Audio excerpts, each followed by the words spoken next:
कांता बहन की दो बहुएं थीं, बड़ी कल्पना और छोटी प्रिया। कल्पना का जैसा नाम वैसा ही काम। सारा दिन कल्पनाओं में रहती, ना कोई काम करती ना कोई धाम। अरे कल्पना बहू, जरा अच्छी सी चटनी पीस दे, आज कुछ मजेदार खाने का मन है। पेट में जलन हो जाएगी माँ जी बुढ़ापे में, और वैसे भी मेरा काम करने का वक्त शाम का है, अब प्रिया को ही बोल दो। इतना कहकर कल्पना वहां से चली जाती है। कांता कल्पना के ऐसे रवैये से काफी परेशान रहती हैं। मैं बना देती हूँ माँ चटनी, ऐसा बोलकर प्रिया माँ को चटनी बनाकर प्लेट में खाने को देती है कि तभी वहां कल्पना आ जाती है। अरे वाह चटनी, जरा चक्कर तो देखूं, पेट में जलन हो जाएगी।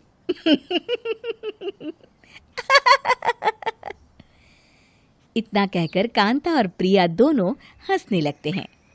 कल्पना सारा दिन या तो मोबाइल में यूट्यूब देखती या फिर सोती रहती। उसका कमरा भी बिखरा और गंदा रहता।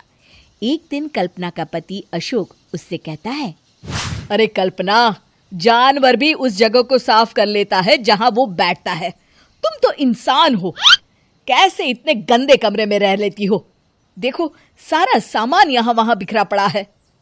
ज्यादा अपनी माँ का बोल ना बोलो। हाँ, कमरा तुम्हारा भी तो है, गंदा लग रहा है तो साफ कर लो। पता नहीं तुम्हारे साथ मैं कैसे जिंदगी बिताऊंगा। इतना कहकर अशोक वहां से चला जाता है। कल्पना बस खाना खाने कमरे से बाहर आती और फिर से कमरे में चली जाती। इससे कांता बहन काफी परेशान रहती।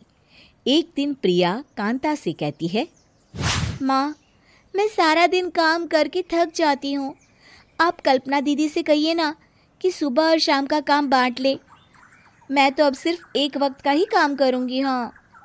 अरे तू वो भी ना करना, एक बहू तो कामचोर थी ही, दूसरी भी आ गई काम ना करने के बहाने लेकर।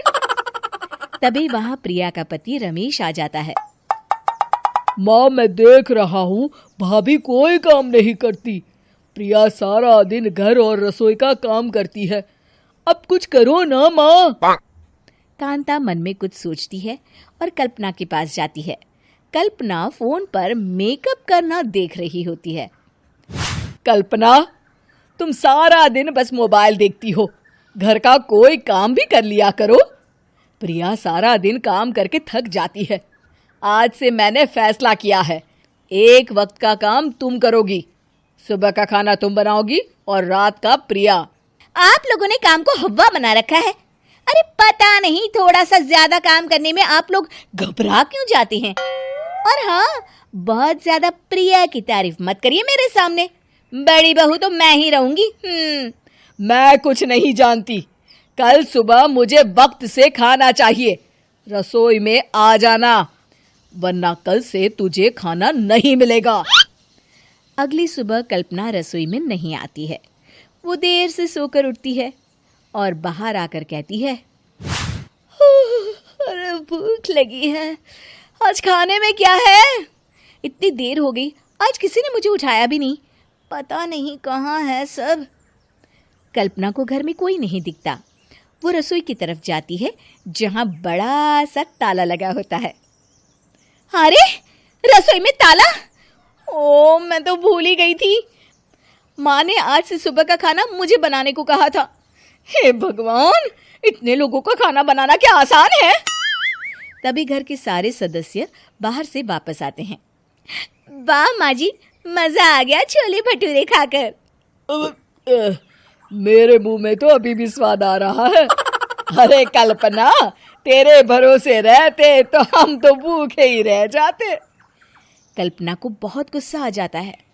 अब बहुत हो गया, आज से मैं अपनी रसोई अलग कर रही हूँ, मैं अपना खाना खुद बना लिया करूंगी। कल्पना अपनी रसोई अलग कर लेती है, पर आए दिन उसका देर से उठना और काम न करने की आदत से वो भूखी ही रह जाती थी। उसी के सामने घर के लोग अच्छे अच्छे पकवान खाते और कामचोर कल्पना को जैसे तैसे ही खाना बनाकर खाना पड़ता। पर एक दिन तो हद ही हो गई। हाँ, नहीं निकली, हमें जाकर देखना चाहिए।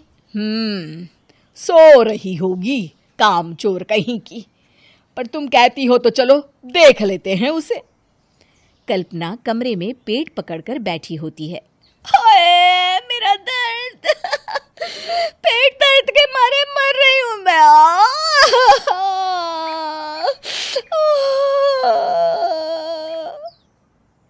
अरे दीदी क्या हुआ?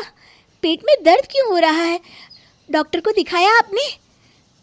माँ, कल्पना खड़ी होती है और माँ जी के पास आती है। मुझे माफ कर दीजिए, अब से मैं सारे काम में मदद करूंगी, कभी आलस और काम चोरी नहीं करूंगी। हाँ हाँ वो तो ठीक है, लेकिन अचानक क्या हो गया जो तू काम करने को तैयार हो गई? काम चोर कल्पना। माँ, लगातार बासी और उल्टा पुल्टा खाना खाने के कारण मेरे पेट में इन्फेक्शन हो गया है। काम न करना पड़े इसलिए मैं 2 दिन का खाना एक दिन ही बना लेती थी। बासी और खराब खाना खाने के कारण लेने